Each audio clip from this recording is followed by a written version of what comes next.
Welcome back to the Cover 3 podcast here on CBS Sports. That's Danny Cannell. That's Bud Elliott. I'm Chip Patterson coming to you live at youtube.com/cover3 and all across the 24/7 Sports Facebook network. Thanks for hanging out. Why don't you smash that subscribe, smash that like, come jump in the chat. We love having these conversations.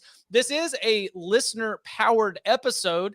We're going to tackle some questions from the big old bag of mail before we get out of here. If you want to add your question to the big old bag of mail, then what you can do is leave us a 5-star review. And in that review, put your mailbag question. We'll flag it. We'll throw it in the bag, and we will tackle it in a future mailbag episode. Before we get out of here, our favorite quarterback to talk about, a mailbag question on Stetson Bennett, and sort of an alternate universe Alabama, Texas scenario. But we begin with some of the biggest news since we last joined you. And after we got off Monday's show in the Monday afternoon press conference, the news came down. I knew that Tyler Buchner was going to be hurt, was going to be a little bit banged up. But Marcus Freeman comes out, and it turns out that Buchner is expected to miss 4 months with a shoulder injury. That means that Tyler Buchner, the highly touted recruit for Notre Dame, who had assumed the QB1 role for Notre Dame, is now going to be out. Drew Pine in for the remainder of the season as the Fighting Irish starting quarterback. This is a Notre Dame offense that even with Buchner really lacked some explosiveness. We talked about the injury to Avery Davis and what that meant at the beginning of the year. So as we look at this injury and we try to play things out for Notre Dame moving forward, a team that started number 5 in the AP poll, I'll just start here. Do you think Notre Dame makes a bowl in 2022? I need to pull up their schedule just to be sure on this, but I think it's certainly in play that they do not, as I type their schedule, right? So I can just go ahead and give you 3 right now. Do you think they're beating USC? Do you think they're beating Clemson? Do you think they're beating BYU? Because we've already got 2 losses on the schedule, and that gets them to 5. But don't give them the hard ones. Give them the easy ones, because I think they do have some games, including this weekend, where they hopefully should get back on schedule. Syracuse is an interesting one, where Syracuse looks better after their 2-0 start, and Garrett Schrader's crushing at quarterback, but I would still favor them. Still would take Notre Dame to win that one. Stanford's still a winnable game. UNLV's winnable. Navy's winnable. BC is winnable at home. So I think 6-6, though, is probably where you're at, like just sitting here right now. But I would still say there's enough talent in this team to squeeze out maybe a surprising win against one of those teams where you're like, hey, it's a loss. I think they will beat Cal, because Cal's offense is truly dreadful in a way that Notre Dame's is not. Stanford could be tougher. Like, Stanford actually played with USC on a down-to-down basis. They just were terrible in the red zone, committed, I think, another 4 turnovers. Navy is pretty bad this year, actually. UNLV, I don't think can play enough defense. And Boston College, unfortunately, because they did lose all 5 offensive linemen from last year's team, with Matthews, blowing his knee, playing pickup basketball, I guess. And then they also lost Trapillo. I don't know when he's coming back. Their remaining best offensive lineman. I would heavily favor the Irish in that game. It's kind of clear to me right now. Like I think they are clear dogs at North Carolina, at BYU, hosting Clemson, and going to USC. At Syracuse is probably the coin flip, and I have them as significant favorites in 1, 2, 3, 4 other games. So they have how many wins so far? 0. I don't think you're gonna make a bowl, guys. And that North Carolina game, which is coming up next weekend, not this week, but in week 4, that is probably going to be one of the key ones. That and Syracuse was the way that I had broken it down as well. And just looking at that specifically, it's like Notre Dame has enough talent on the defensive line and really on the defense in general that if Notre Dame can play a game in its comfort zone, I think Notre Dame can win. But the question is, what happens if a North Carolina, if a Syracuse, which is now led by Garrett Schrader in this really fun Robert and I led offense, what happens if you get down in a 14-0 hole? I just don't think that Notre Dame right now has enough answers that they're going to be able to climb out of that hole. And so it's the toughest position to be in for Marcus Freeman as a coach, for the whole coaching staff. Tommy Rees was coming out this week. He dropped a frickin' out there. I didn't know that we were even dropping frickins at press conferences at Notre Dame, but new era, I guess. They are taking all the responsibility, but this is their challenge to try and find ways to piece together wins, which to me looks like it's got to be a lot of ball control, a lot of low scoring wins. And that is some white knuckle situation if you're a Notre Dame fan, when we're talking about towing this very thin margin to even make a bowl. Just a wild time right now. So I covered a guy who had a tremendous recruiting class going on over the summer before he actually had to coach his first season at a school. And he had a good track record at prior schools. And then I remember watching that camp, and they had some offensive linemen go down in Tallahassee. And I remember thinking they are screwed. And people don't know it yet, but like, maybe they can coach around this, maybe they can't, but like there's a good chance that they just cannot block, right? And that's the way it played out. And Willie Taggart's recruiting class fell apart, and it really just sucked the wind out of the sails of that regime. Now, there were other mistakes he made in Tallahassee, and I understand why they got rid of him, et cetera, blah, blah, blah. But like this could happen. You could really see Notre Dame miss a bowl here and have its recruiting crater, right? Like that's how thin these margins are at times. You have to carry over that offseason hype into the season somewhat. And I think they would, like, I think if it managed to go 7-5, I think they would dunk this recruiting class pretty hard. But if you miss a bowl and you don't have a track record as a head coach to fall back on, you could see this recruiting thing take a pretty big hit as well. Because guys, Pine looked bad in that game. He was not good at all.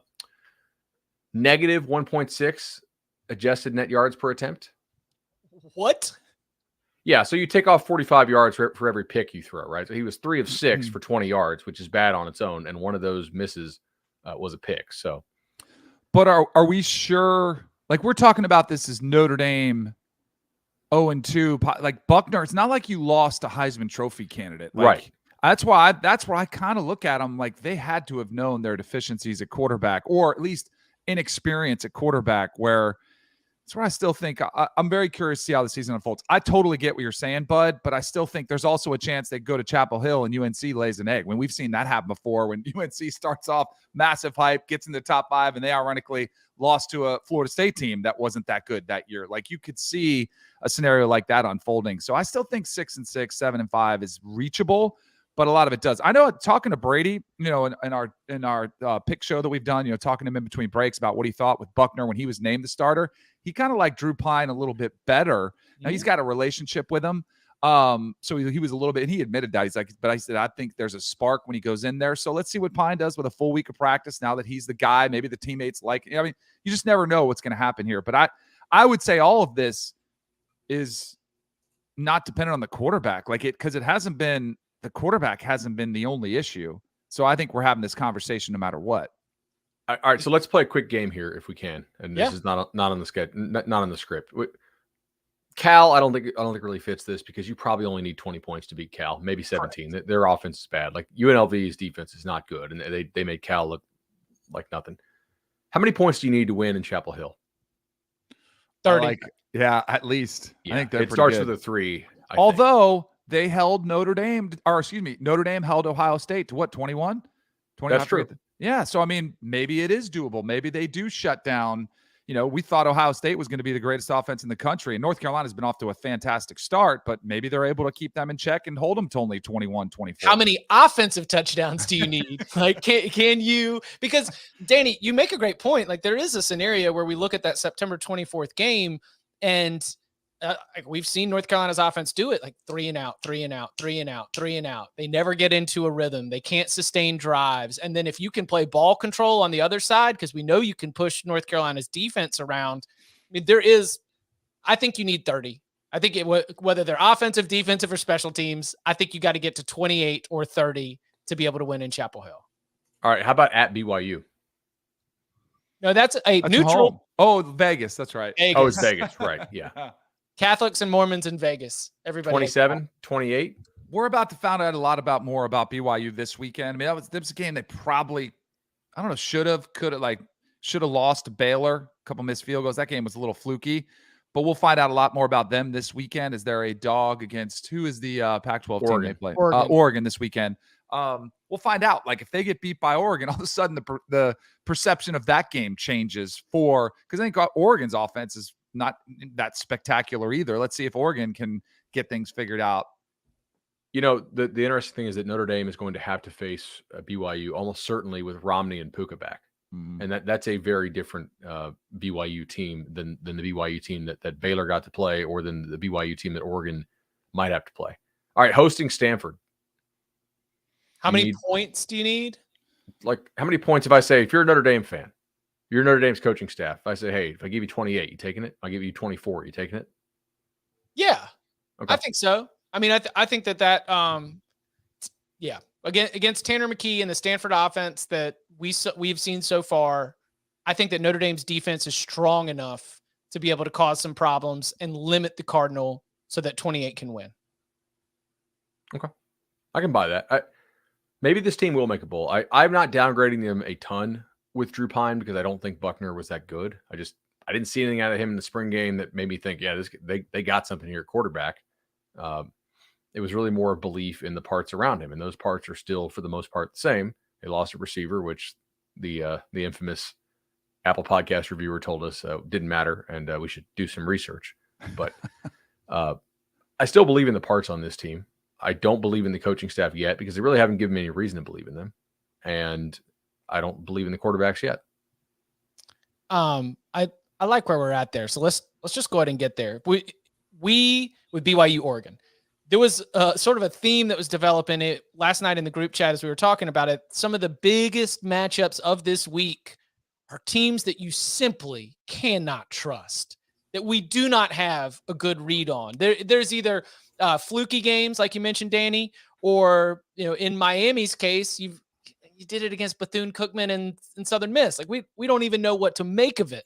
So there's a couple games that all fall into what I have labeled as sketch week. Like this is the sketchiest teams. These are just sketchiest matchups. You would not trust these teams at this point in the season with anything. So start with BYU-Oregon, where, as you mentioned, Oregon slight favorite at home in Eugene. What are the pieces of that BYU-Oregon matchup that you think you are hoping to learn, or that you think you might know as we start to break it down? Danny, you want to lead on this one? Sure. Just in general, because there are some of these lines that are a little bit, like I think a novice would come in and say, oh, how is Oregon a favorite in this game? There's the other game of Washington as a favorite against Michigan State. I think the Pac-12, and I might have mentioned this on here, was so beat down from COVID. I mean, it was a lost year. Washington only played 4 games that year. And talking to some of these coaches about how hard it was to lift weights in a weight room in groups, like they couldn't even spot each other in some circumstance. Like, how are you supposed to get stronger if you can't have somebody, you can't max, you can't push yourself to the brink? And then that's only in the weight room. Like, think about what they lost on the field and development. That's why I do think some of these Pac-12 teams, they're having a resurgence of sorts, having more success this year, getting some non-conference wins. And Washington State's able to go to Wisconsin. But in this game specifically, I want to see what version of Bo Nix are we going to get. Like the Georgia game was the least surprising thing that I think any of us saw, right? Was Bo Nix playing against an SEC team. Like, we knew we would get that. It was going to be ugly. But I think all of us this offseason, at least I did, thought, you know what? Bo Nix, he's played pretty well against lesser opponents throughout his career, and at home, especially, where I think, he's playing at home this week. I think you should see this Oregon offense start to find its rhythm, start to execute a little bit better against a team that I think they can beat. So that's probably the biggest question for me is does Bo Nix settle into this offense and start executing and put up points the way he did against an FCS program? I don't think it's going to be that type of performance, but is he going to be the what is he, a Jag plus, you think? Bo Nix? Yeah. He's a Pac-12? In the Pac-12. He's a Pac-12 Jag plus, yes. But he's an SEC Jag. Mm-hmm. Jag is just a guy, for those who are new to the program. Yes. I don't know how much of the audience stayed up to watch the Baylor-BYU game, but in the second half, Baylor really was trying to run the ball and did pretty well doing so against that BYU front. And look, Baylor, Alex does a great job there coaching their offensive line, and they really push people around. And that's one of the best offensive lines in the country. But they were starting to wear BYU down at the end. I am going to be focusing on, is this Oregon offensive line actually as good as the Oregon media hypes it out to be, right? They have a lot of highly recruited kids. They do develop them there seemingly pretty well, or at least they did under Cristobal. I'm curious, like, this is a back-to-back really physical matchup for BYU. How does that defensive line hold up? Does Oregon push them around from the start like Baylor was beginning to do at the end of that game? And if BYU is able to shut it down, do they have anything in the passing game? I don't really know. I also thought Oregon's tackling in the opening game was bad. Yeah. And my thought was Oregon secondary is not up to par, just entering the season. And I didn't realize they were going to be that bad at tackling. Like at coverage, okay, I figured they would have some issues. Can BYU exploit that? If Puka's back, I think this is a really exciting game to watch and one that I'm definitely going to stay up to check. I assume this is a night game, right? Given where it's being played. I haven't looked at the schedule yet. 3:30 on Fox. Oh, okay. That'll be an interesting game. I mean, I'll be watching the CBS game as well. But man, I'm excited to watch this one. I think it's going to be. There's just a lot we can learn about these teams. You know, even though we've seen BYU twice already. Listen, Duck Territory's got some passionate fans, and they're going to be coming for my throat right now.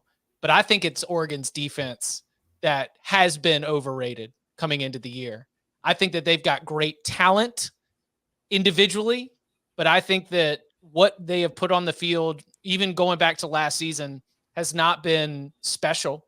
I think it's been fine, but when you've got those kind of 4-star, 5-star prospects, and especially when you add in, Dan Lanning with all the success that he had defensively at Georgia, there was an expectation that this was going to be one of the Pac-12's best defensive units. I just don't think I'm there yet. Like, if anything, I'm looking at this game and I'm wondering who's going to get stops, right? Like if BYU is a little bit banged up and if they can get pushed around, I think that there's going to be a whole lot of points scored in this game, because the way that BYU has maintained execution, even with the absence of top pass catchers, I think it's incredibly impressive for Jaron Hall and sort of that whole offense in general, that they've been able to still put this together. So look, what was it going into overtime? It was maybe 20-20. Like, it wasn't a high scoring game in Baylor BYU. And like you mentioned, bunch of missed field goals, but I do think that BYU's offense, with Hall leading the way, has been very impressive through 2 weeks. And if I am right about Oregon's defense being a just fine middle of the pack group, then BYU is going to be able to score here. And I think that that's the thing that I'm really excited to find out. It's going to be another data point to see whether or not I am right or wrong on the idea that this defense with future NFL players on it is just a fine Power 5 group. So really your question then is the Oregon front seven, because I think we would all agree that the Oregon secondary was a known commodity, being poor-ish entering the season. Like a liability. Yeah, everybody out there was worried about it. So if they're not living up to expectations, it's because the front is not as good as we hoped it would be. Yeah. And kind of just dovetailing off the conversation we just had about Notre Dame's coach, great recruiter, comes in. If they lose this game, Washington State road game, going to Pullman the next game, like, it could be a bumpy start for Oregon too. Now, I definitely think their schedule lightens up after that. It's not as tough as Notre Dame's, but this is a coach who was brought in there, young, enthusiastic recruiter, and he was phenomenal when he had all that talent at Georgia. But now what does he do with this talent that he has at Oregon? If it's a bumpy start, you just wonder what impact it has for the Ducks. I'm going to go ahead and already warn or encourage our Saturday night listeners that the conclusion of perhaps one of the sketchiest of sketch week matchups is going to happen probably while we're on the air, as Miami and Texas A&M are set for a 9 p.m. Eastern time kickoff. And I don't think that we owe it to the viewers to wait until like 12:30, 1 a.m. Like, we will be going as that game is rocking and rolling, maybe even carry you all the way to the finish of it with some live commentary. But Texas A&M head coach Jimbo Fisher has gotten some of the tough questions this week about play calling, about who's got responsibility, about if you've ever thought about opening anything up. Miami, as I mentioned, has nothing that you can really take and feel like you understand exactly what Miami is this year. Like, do you think that Texas A&M's defense is going to cause problems for Tyler Van Dyke and the Miami offense? I think it could. Yeah, I went back and watched the Miami game against Southern Miss, and I, man, there's some things I saw that I liked, and there's some things that I saw which concerned me. I think Miami's defensive front is pretty good, but let's talk Miami's offense for a second, since that's what Chip asked about. They're not in sync right now. I got to tell you, I remember we were sitting there at ACC Media Day, and we were looking at the spreadsheets, and like, who is going to catch passes for this team? Oh, Restrepo or bust. They ain't got anybody else. Yeah. And look, Restrepo is a good 3. He's a nice get open if you get him on a backer safety number 3 slot type guy. If Restrepo is your 1, this is not a good offense. Okay. That they have some, I'm not saying issues, but they have some uncertainties right now at the receiver position. Now, I know they were high on Jacoby George in the offseason, and he was suspended for the first 2 games. So I think there is some chance that Miami's offense looks better in this one because Jacoby George is back. Now, I don't know how much he'll play, but I don't want to just discount the idea of him coming back, making this thing look better. But right now, Van Dyke does not look in sync with his receivers, and it won't show up in the completion percentage because he was 20 of 29 for 240. It's 69%, right? With 241 yards and a touchdown and a pick. But if you watch this, it didn't look smooth. He was a count late getting rid of the ball. And I'm not sure if that is, hey, he's still learning this new offense. And it's not like you have to read defenses to the same level running what Lashley runs, right? I mean, that's like receivers outside the numbers, some of those old Baylor concepts incorporated with it. Danny can tell you, like, it's a very different defense or offense than what Miami is trying to run right now. It also could be because he doesn't trust these receivers yet, right? Like he needs to see that they're going to be open as opposed to trusting that they're going to be open. Right now, they're not really in sync like the numbers would suggest. They had to run a flea flicker to score on Southern Miss in that third quarter, right? Like they didn't hit a lot of explosive plays. They were under 6 yards of play against the Golden Eagles. I mean, I think Liberty, despite having their starting quarterback get knocked out, was over that in the prior game. So I'm not really seeing it with Miami's offense just yet. Their run game was very poor. I mean, they were, take out the sacks here, sack adjusted rushing yards, 211, but on 42 carries. Like it's not great. They also allowed 4 sacks to the Golden Eagles and 8 tackles for loss, more pressures than that. Now, they did have some offensive linemen out. We'll see if those guys get back. I think Zion Nelson likely comes back this weekend. So I could see Miami's offense looking better than I think it's going to look, but I will tell you, they are not looking as good as the surface numbers suggest they're playing right now. I'm very curious to see if their offensive line holds up against Texas A&M's defensive line. I mean, that's the neutralizer of any offense. If you can get pressure on a quarterback, they didn't get to chase Bryce very much. Texas A&M didn't, but they hurried him a bunch. They did get some hits on him, and that'll impact you just as much as the sacks will, if not more. That, to me, I think is the bigger challenge that you're going to face for the Hurricanes. I mean, that's always the difference, is the offensive and defensive line play. And I think, as much as we can write off Texas A&M, very curious to what they do. Still have some weapons, man. I tell you what, Smith and A-Chain have been doing a fantastic job. I mean, they're like the only highlights you've seen from Texas A&M's offense. But I think even with Jimbo's, ancient philosophy, he's played against this school a lot. He knows he can maybe try to lean on them and use some of that physical edge that he's tried to build SEC teams when he's at Florida State. He's got one now that he's built up. He's going to try to move the ball just the same way he always has. And I think this is going to be an environment where it's going to be hostile. It's going to be loud. Your edge pass rushers have an advantage against their tackles. I think that was going to be interesting. Has Jimbo said anything? I mean, I know he was pretty vague. Are we going? We're just rolling out Haynes King again? Just here we go. He basically said, like, they'll run the guy out that gives them the best option to win. You mentioned He's faced this team. Danny, he's actually faced this defensive coordinator a number of times. So Kevin Steele was the DC at Clemson for 3 years, 2009 to 2011, when Jimbo was the OC at FSU, right? I'm sure he faced him in the 80s when Jimbo was at Auburn and Kevin was at Tennessee. He definitely faced him again in was it 2016 to 2020? A&M Auburn, yeah, at Auburn, right? I mean, like, so he's faced Kevin Steele 7-8 times now as a DC versus OC matchup. So that is. I lean Steele. He had some success against him when he was at Florida. But I mean, now he had Dalvin Cook and he had other weapons. I think if we're going like X's and O's matchup, I think a Miami fan looks at the familiarity and is like, oh, good. Like Miami should know exactly what to do. I think so. I mean, and just the other thing, I can't discount A&M playing a lot better in this game because I've covered Jimbo when I was just on a single team beat, and I've seen his teams play like they didn't care about a matchup and didn't take it seriously, and like they were looking forward to the next matchup too much.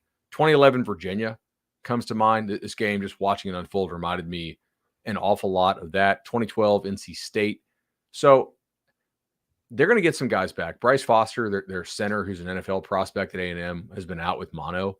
And if he's back, that is a major difference because they were having issues on the offensive line. I mean, as well as they just, they're trying to run something that you can't really run right now with their players. We were seeing Texas A&M defenders getting stiff-armed into the ground.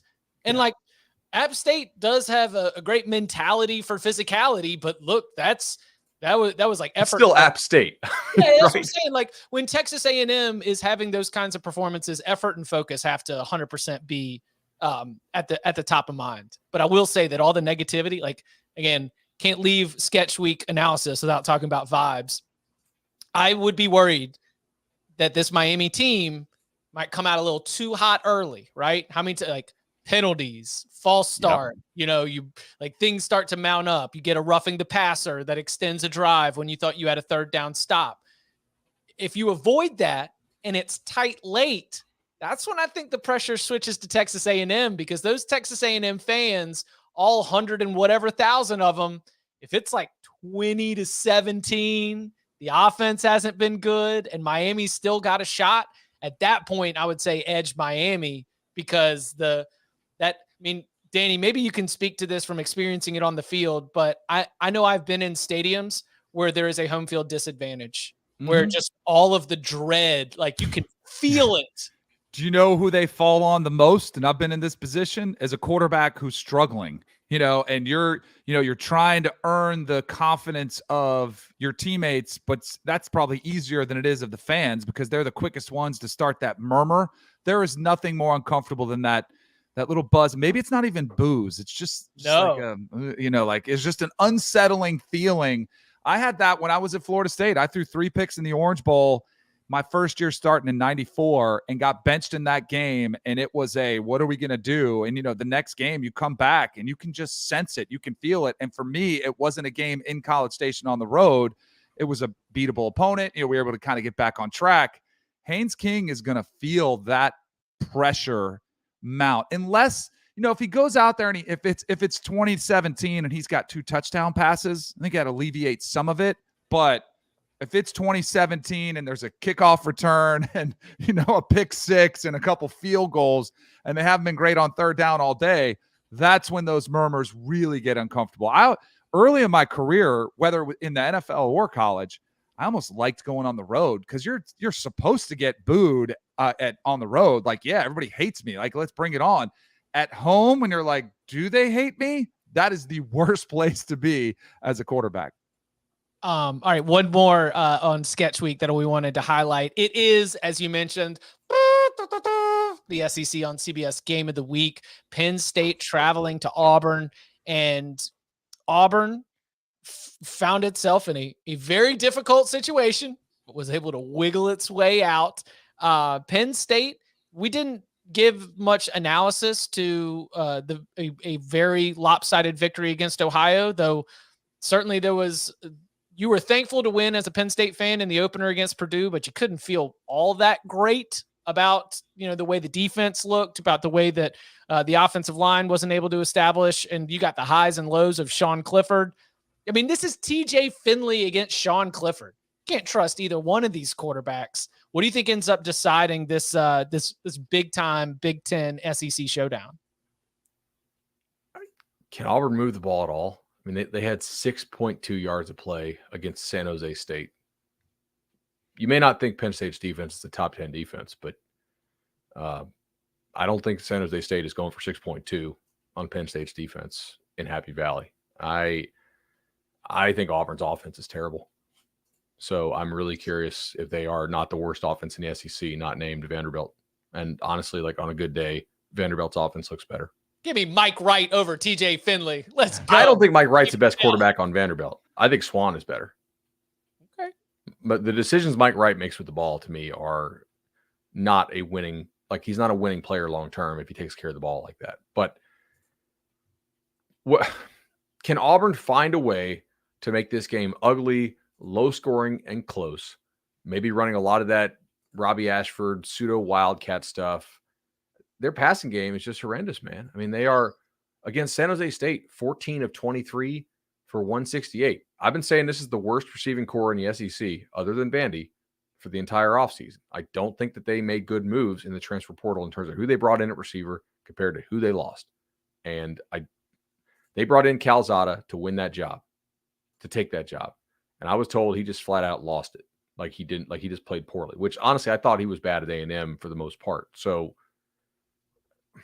maybe Finley plays like crazy, but this has probably got to be Auburn making Sean Clifford look bad. But I'm going to bet on Sean Clifford, who's a 6th-year guy in a hostile environment, over TJ Finley playing anywhere. What if you sat back and you're like, whoa, you're betting on Sean Clifford on the road against a defense with a pulse?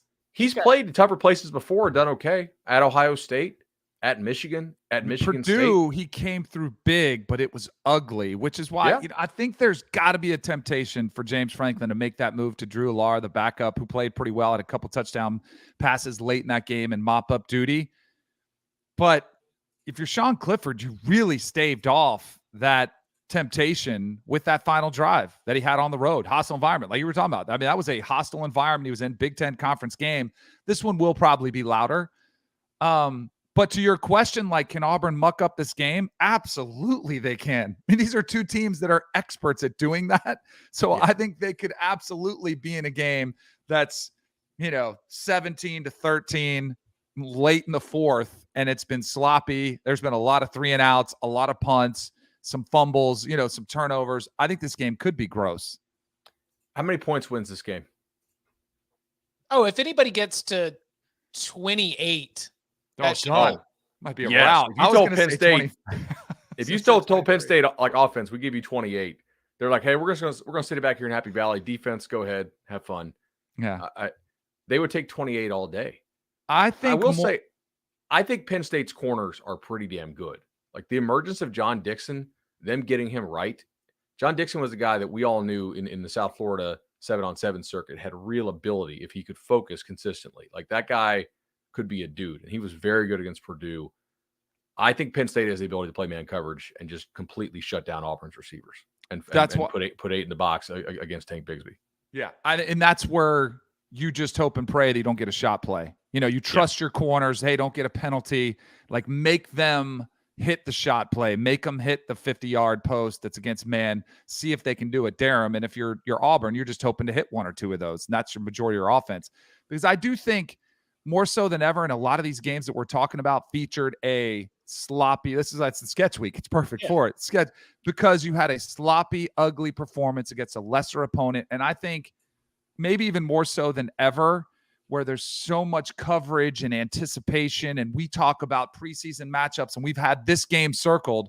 So is Auburn. They've had this game circled for a while. So San Jose State comes to town, and you're trying to harp on them. Hey, we better make sure we beat these guys first. And players are like, yeah, whatever, coach, we're ready. We'll be ready. And then you go out there and you got your hands full because it was San Jose State's Super Bowl.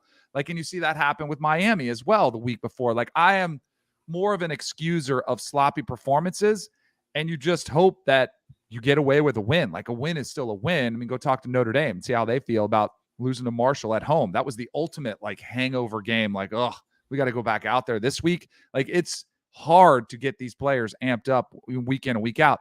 But that's where I do think you find out a lot about these teams when there is no question about the motivation. 3:30 p.m. Eastern time from Jordan-Hare Stadium. It will be Brad Nessler, Gary Danielson, and Jenny Dell on the call. You can watch it on CBS, CBSSports.com, or stream it on Paramount Plus. Coming up on the other side, how many Power 5 teams would trade their starter for Stetson Bennett right now? Or maybe the better question, how many wouldn't? That and more next. The UEFA Champions League. 9 months of heart-stopping, hold-your-breath acceleration. While Mbappe shines in the city of lights, Benzema's racking up the hat tricks, and the Reds want more magic in Liverpool. This ain't amateur hour. This is the best of the best of the best. This is the UEFA Champions League. Stream every match live on Paramount Plus. Listen, Peloton is not just a bike, and it's not just a treadmill. It is a community. It is a team of instructors that is ready to motivate you 24/7. Peloton has thousands of on-demand and live classes ranging from cycling and strength training to yoga and running. This is your opportunity to experiment with all new types of movement, and it's all in a totally non-judgmental space at a level and a pace that feels good for you. And because it's available 24/7, you can fit it into your super busy life. It doesn't matter if you've got 5 minutes or an hour, whether you're an early riser or a fan of that evening burn, there's always a Peloton class that fits into your day.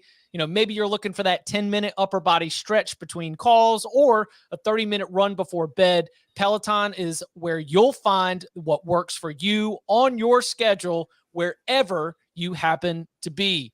Danny, I know that you've been traveling. You had to go all the way out to Albuquerque and back. Things are starting to pick up. You've got all the CBS Sports Network duty.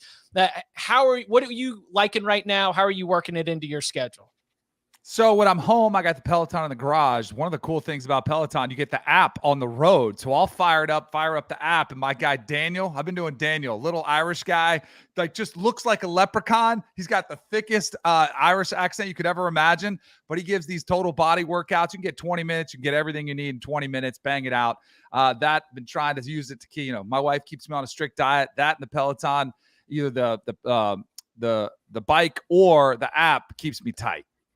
Yeah, the bike, the app, on the road, at home, so many opportunities. The music is absolutely iconic. And again, just so many trainers, so many different options. It's motivation that moves you anytime, anywhere. And you can try the Peloton bike or tread risk-free for 30 days.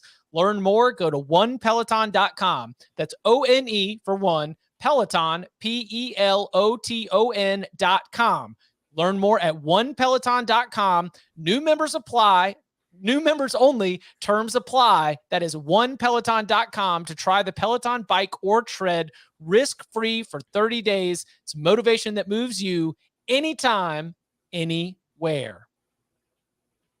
A reminder as we dive into the big old bag of mail that if you would like to add a question to a future mailbag episode, the best way to do that is to leave us a 5-star review. And in that review, put your mailbag question. This one comes from D-Ham, and the subject is, I can't believe I'm asking this. D-Ham asks, seriously, this is a serious question. Hard to imagine the answer if this was asked 12 months ago, but here we are. How many Power 5 programs would Stetson Bennett start for today? I really am being serious. Seriously. I've been thinking about this a lot because this question is almost certainly directed at me. So far on the year, if you use PFF stats, Stetson Bennett has 1 big-time throw compared to 2 turnover-worthy plays. That's a bad ratio. His average depth of target is one of the lowest in the country, meaning he's throwing everything within 5 yards of the line of scrimmage. Todd Monken is doing a tremendous job at scheming guys open. They give a lot of time with their run fakes and offensive line, and he executes Georgia's offense perfectly. It's also not an offense. I'm not really sure how well this skill set translates to other offenses. Last year, he was one of the worst downfield throwers in the country, right? So I'm going to go through this list that I made and just give you yes, no, maybes, and let's just count the yeses.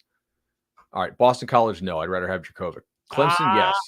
You'd rather have okay, really behind that offensive line, you're going to put and those receivers, you're going to put Stetson Bennett back there and ask what he does is in no way effective at Boston College.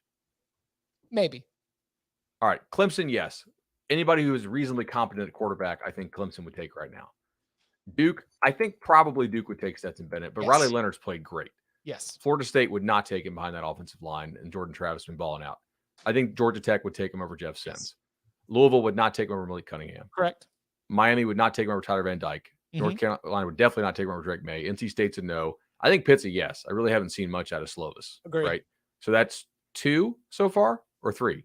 Duke, Georgia 3. Tech, Pitt. Yep. Cuse would not take him over Schrader. Virginia would not take him over Armstrong. Vatek would take him. No, what? All right. We'll save that for locks. Can I ask you something? On all of these that you said they would take him over, does it change anything for those programs? Does it make a massive difference? I think it could with Clemson because yes, you get a guy who's who's consistently delivering the ball. But Clemson also has one of the highest drop rates through 2 games in the country. So they're going to need they're going to need receivers to catch the ball if Stetson Bennett goes over there. Virginia Tech? Yeah, for sure. Is a yes, for sure. Wake Forest is a no. Notre Dame's a yes.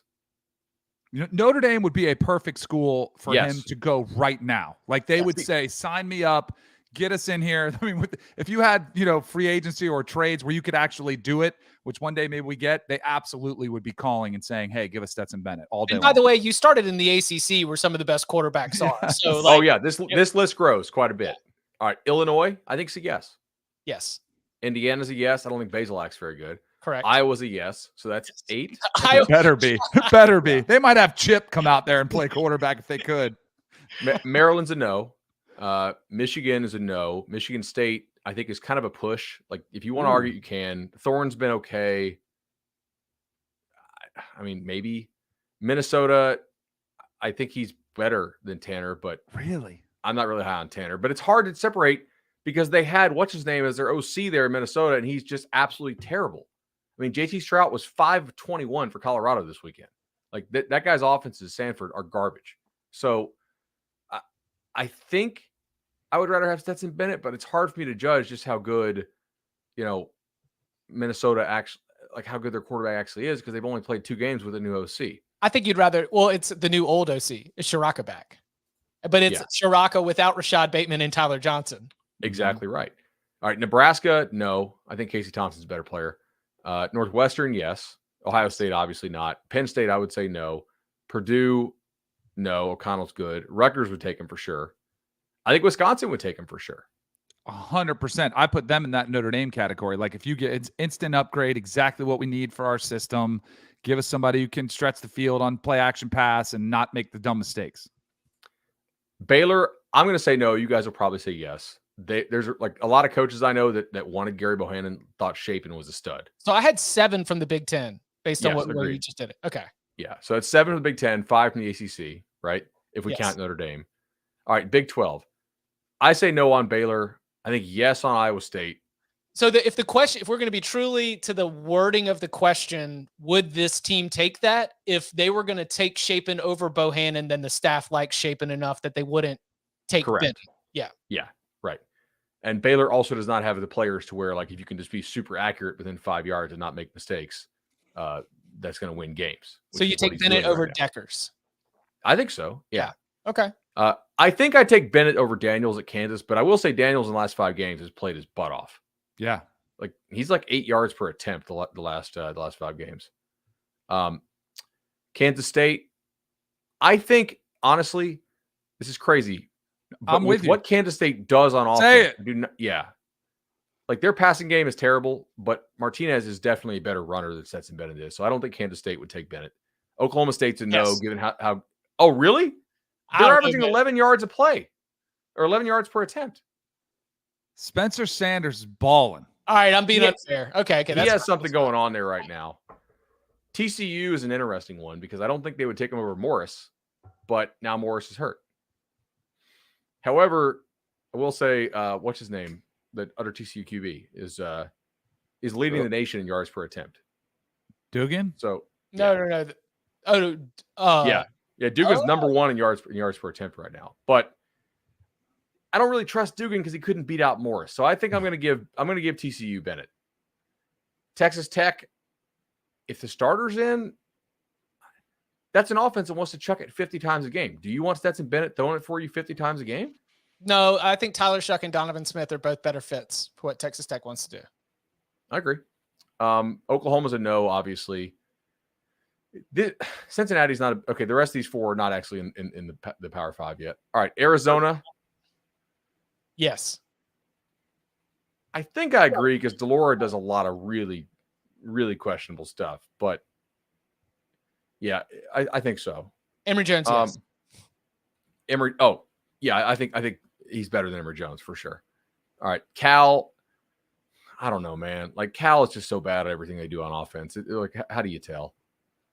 Yes. I just can't wait I to think get so. to Oregon. UCLA's a no.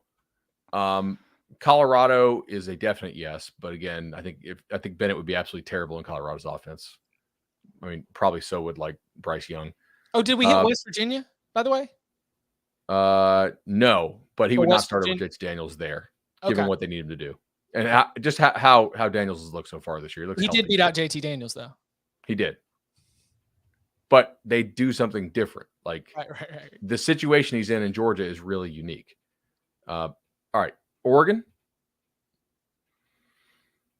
I'm curious so. to see where you go. I think I would take Stetson Bennett over Bo Nix, because it's not like you're asking him to throw the ball real deep, right? And you know what I'm saying? Like they ideally Oregon's going to operate kind of like Georgia does.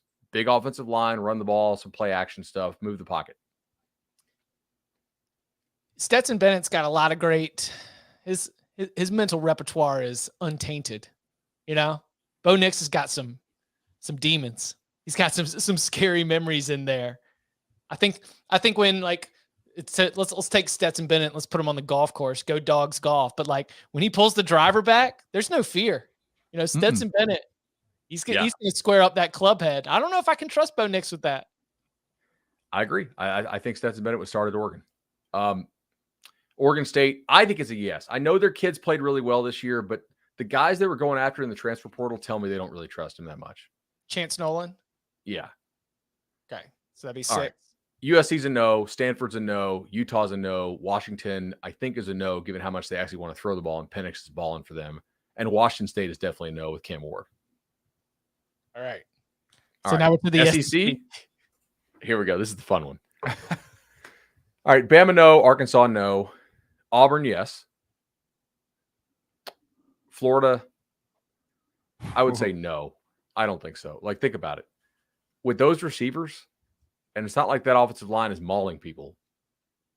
What are you doing with Stetson Bennett at Florida? Throwing to guys who aren't open in 5 yards, who aren't going to make people miss after the catch? They got to ride with Richardson, I think. Georgia's obviously a yes. Yeah. Kentucky's an interesting one, but I think you have to say no because Levis is that offense right now because their offensive line is terrible and they can't run the ball. LSU. Yes. I think so too, actually, because I don't really believe in Jaden Daniels that much. I think he's probably a yes, but it might be close. He has a lot of mobility that people don't realize. Like Bennett's actually pretty athletic. His legs are better than his arm. Ole Miss, very interesting one. Yes. He does. You think he fits in that system? I don't. It's a question. It's an interesting one. I don't know. That's a really good one.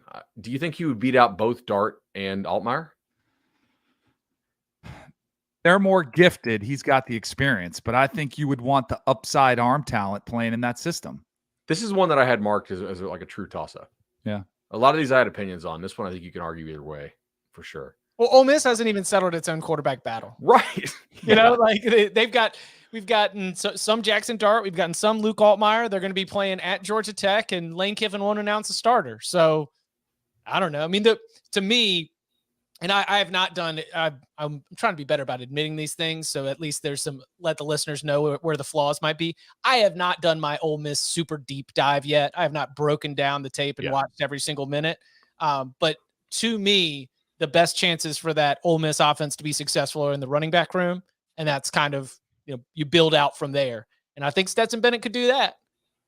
He's a pretty smart player, right? And Ole Miss schemes a lot of guys wide open. If you could tell him, hey, Stetson Bennett, we're not doing this YOLO stuff here because we don't have Georgia's defense to bail us out when you decide to do this kind of thing, maybe you could rein it in some. Mississippi State's definitely a no. Missouri's absolutely a yes. They were, oof. South Carolina. Yes. Rattler's played terrible, but their protection's been garbage. Would you take Stetson Bennett over Spencer Rattler? Yes. In that offense, I don't think I can, because I think I go 4-8 with Stetson Bennett. I don't think he's making. They can't run the ball. They need somebody.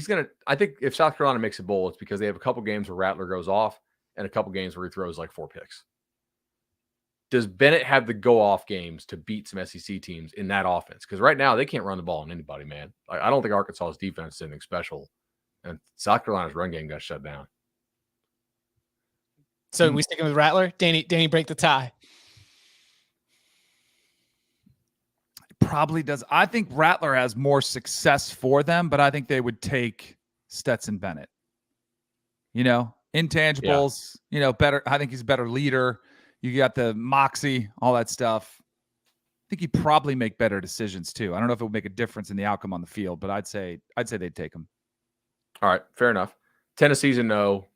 A&M is a yes, I think, right? Like, given either they don't like Max Johnson or they're just seeing something with Haynes King in practice that never shows up on game day. And Vanderbilt's a yes. What's our total at? Are we at over half? We're at 28? 28 Power 5 teams that would trade their starting quarterback for Stetson Bennett right now. I've got it at 5 in the ACC, 7 in the Big 10, 2 in the Big 12, 6 in the Pac-12, and 8 in the SEC, which I guess actually we should change to 7 because we counted Georgia. Because Georgia we can't count, right? Right. So I guess that would take us down to 27. 27. And we listed 54. We listed 54 teams, Chip. 65 teams. Wait, how many? 65 Power 5 teams if you include Notre Dame. And I think the more interesting thing was in the trade, how many of those quarterbacks go to Georgia and revamp their careers? Dude. I think Monken's doing a great job there, man. Yeah. I really do. Like, their receiver room is not what it's going to be at the end of the year, and they've looked nice so far throwing the ball and creating open guys. I think Todd Monken is doing one of the best coaching jobs in the country right now. All right, let's hit one more before we get out of here because I liked this one, and it was still on the heels of Alabama, Texas, and includes some of the names we just mentioned. All right, this is from Ants on a Log. Hey guys, love the pod. Y'all are absolutely hilarious, and your passion and insights fuel my college football fandom, even in the darkest days of summer. Question: if Hudson Card had transferred instead of Casey Thompson, does Texas beat Alabama after Quinn Ewers goes down in the first quarter? I'll say no. I thought Hudson Card played pretty well, all things considered. The fact he was hurt, banged up, I don't think was a good evaluation. The way Texas wins that game is if the officials call it correctly. With that, I'm out. I got my heart out for the radio show. I'll just drop that little one there for you guys. All right, bud. I'm going to say yes, because I think Hudson Card would have beaten Alabama had he not got dinged up as well. Hudson, like, his mobility is one of the best parts of his game, and he was not able to run on Alabama I think he probably would have if he was healthier. So I'm going to say yes. I think Alabama does go down to Texas if Casey Thompson had won the job or had beaten out Hudson Card back in the day, and Card had transferred as opposed to Thompson. That whatever it was that led to Card being a little hobbled, that certainly ended up being one of the most deciding factors in the biggest game of the weekend. I see Steve in the chat says, give me a lock to bet on this weekend. Well, guess what, Steve? We got a whole daggum show where we do that. And it happens on Thursdays at 11 a.m. Eastern time. And that's where you can find us next. So smash the subscribe, smash the like, hit the bell for notifications. We will be back on Thursday, 11 a.m. for our week 3 locks. We'll get into some of these sketch games and so much more from a robust board of college football. And you can follow him on Twitter at BudElliott3. You can follow me at Chip_Patterson. Bud, thank you very much. And speaking of follows, we're all just following Chip because he is currently the ROI leader on the Cover 3 podcast this year, man. Out to a hot start. Nice. We'll see you guys tomorrow, 11 o'clock. Be there.